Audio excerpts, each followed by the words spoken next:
Kita beralih ke sorotan lain, Saudara. Puluhan warga negara India yang menginap di sebuah hotel di kawasan Cikini, Menteng, Jakarta Pusat, Jumat sore dipindahkan petugas gabungan penanganan COVID-19.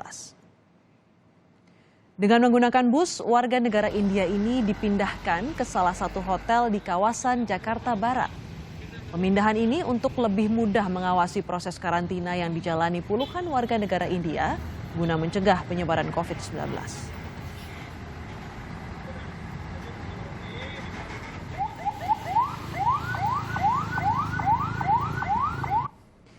Tim gabungan Satgas COVID-19 membentuk 5 tim untuk menelusuri kasus COVID yang melibatkan kedatangan ratusan warga negara India melalui Bandara Soekarno-Hatta.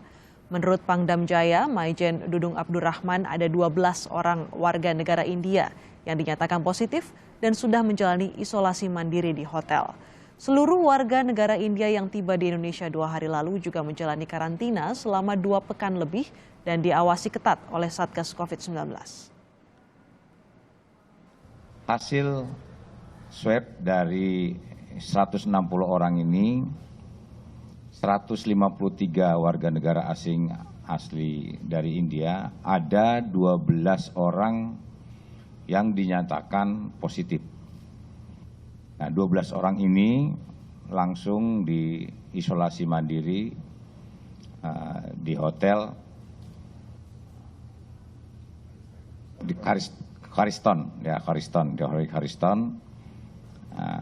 Kemudian yang 7 orang WNI ini karena negatif, kemudian tetap kita adakan isolasi mandiri di Wisma Atlet Pademangan.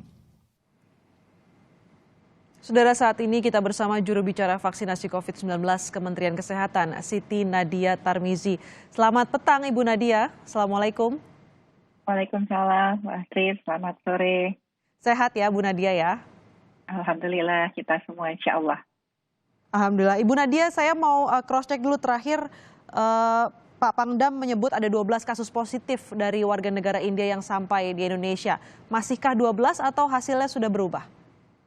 Ya, sampai saat ini dari hasil pemeriksaan kita, WNA India yang sudah tiba, ini 12 kasus positif COVID-19 yang kita temukan dari hasil pemeriksaan ulang swab PCR dari setelah mereka tiba di Indonesia. Oke, 12 kasus positif ini apakah ada tracing Ibu Nadia dari mereka tiba di Soekarno-Hatta sampai mereka karantina? Apakah ada tracing dari proses itu? Ya, jadi kita tahu bahwa sesuai dengan aturan dari Satgas ya, bahwa setiap pelaku perjalanan luar negeri, baik WNA maupun WNI, sebelum menuju ke tempat tujuannya masing-masing, itu harus melakukan karantina. Jadi tentunya semua pelaku perjalanan yang tiba ini akan dilakukan proses karantina dulu selama 5 hari. Jadi walaupun mereka sudah membawa hasil pemeriksaan PCR-nya negatif, tetap akan dibawa ke tempat-tempat yang memang sudah ditunjuk sebagai tempat karantina. Di sana akan dilakukan pemeriksaan ulang kembali PCR swab PCR-nya, yang kemudian kalau dia negatif, dia akan mengalami proses karantina selama 5 hari. Nanti di hari terakhir akan dilakukan pemeriksaan kembali. Kalau kemudian hasilnya juga negatif, baru bisa kemudian pelaku perjalanan ini baik WNA maupun WNI menuju tempat tujuannya masing-masing. Nah, kalau kemudian mereka positif, tentunya akan menjalani protokol tata laksana pengobatan COVID-19. Artinya mereka akan dirujuk ke tempat isolasi, baik itu ada kalau mereka tidak ada gejala atau gejalanya sangat ringan, itu bisa melakukan isolasi di hotel-hotel isolasi yang ditunjuk di DKI Jakarta dan sekitarnya, atau juga ke Wisma Pademangan. Kalau mereka memiliki gejala yang berat dan membutuhkan perawatan rumah sakit, tentunya bisa menuju atau dirujuk kepada fasilitas pelayanan kesehatan rumah sakit, baik itu swasta ataupun pemerintah yang menjadi rujukan COVID-19. Bu Nadia, yang menjadi kekhawatiran warga adalah memang ada protokolnya begitu untuk warga negara asing yang masuk ke Indonesia di saat pandemi ini. Tapi yang menjadi kekhawatiran warga adalah India ini sekarang lagi melonjak kasusnya, bahkan di sana lagi susah untuk mendapatkan perawatan bagi pasien COVID-19. Apakah ada treatment yang berbeda dari Kementerian Kesehatan dan juga protokol untuk WNA India yang kemarin 2 hari lalu baru masuk ke Indonesia? Ya, tentunya sebagai antisipasi ya, karena kita tahu lonjakan kasus yang terjadi di India disebabkan beberapa faktor.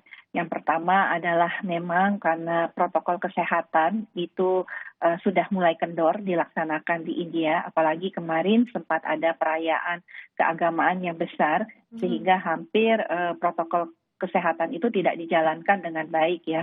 Nah, yang kedua adanya beberapa variasi dan mutasi baru dari virus COVID-19. Adanya variasi varian COVID-19 B117, B1351, dan varian P1 yang tentunya menjadi varian virus COVID-19 yang harus diwaspadai. Dan di sisi lain kita juga mendengar ya bahwa di India sendiri ada yang disebut kemungkinan varian baru, yaitu double mutasi ya, yang mungkin nanti ini menjadi juga salah satu penyebab ya mengapa kemudian di India itu terjadi peningkatan laju penularan yang sangat tinggi. Jadi adanya varian B1617 yang muncul di India ini juga menjadi salah satu faktor. Nah, tentunya supaya kita menjaga varian-varian ini dan potensi-potensi kemungkinan penyebaran virus tersebut terjadi di negara kita, tentunya selain tadi kita melakukan upaya untuk karantina dan penanganan untuk kasus positif, kita juga melakukan pemeriksaan whole genome sequencing untuk seluruh warga negara India yang tiba di Indonesia. Jadi pemeriksaan itu gunanya apa bedanya, Ibu Nadia? Apakah itu untuk mendeteksi varian baru dari COVID itu? Ya, betul. Jadi whole genome sequencing adalah pemeriksaan untuk memastikan ya apakah pada kasus-kasus yang positif ini juga sudah mengandung varian atau mutasi baru virus COVID-19. Dan tentunya ini menjadi perhatian kita ya, dan antisipasi nanti kalau dalam misalnya ditemukan kasusnya positif, tentunya akan ada treatment yang berbeda dalam tata laksana maupun juga tadi pada saat pemeriksaan keduanya, kalau memang belum positif harus kita lakukan isolasi terpisah dari tentunya kasus positif lainnya. Sejauh ini dari pemeriksaan itu apakah sudah ada hasilnya, Bu Nadia, dari 12 warga negara India yang positif itu? Ini masih dalam proses pemeriksaan ya, kurang lebih 7 hari paling lama kita akan segera mendapatkan hasil pemeriksaan genome sequencing dari 12 warga negara India yang kita dapatkan spesimennya ini positif COVID-19. Oke, hasilnya masih ditunggu. Apakah ada terdeteksi varian baru yang sekarang ini sedang menyebar di India yang ada kasus positif 12 kasus positif dari warga negara India. Terima kasih Ibu Siti Nadia Tarmizi, Jubir Vaksinasi COVID-19 Kementerian Kesehatan telah bergabung bersama kami di Kompas Petang.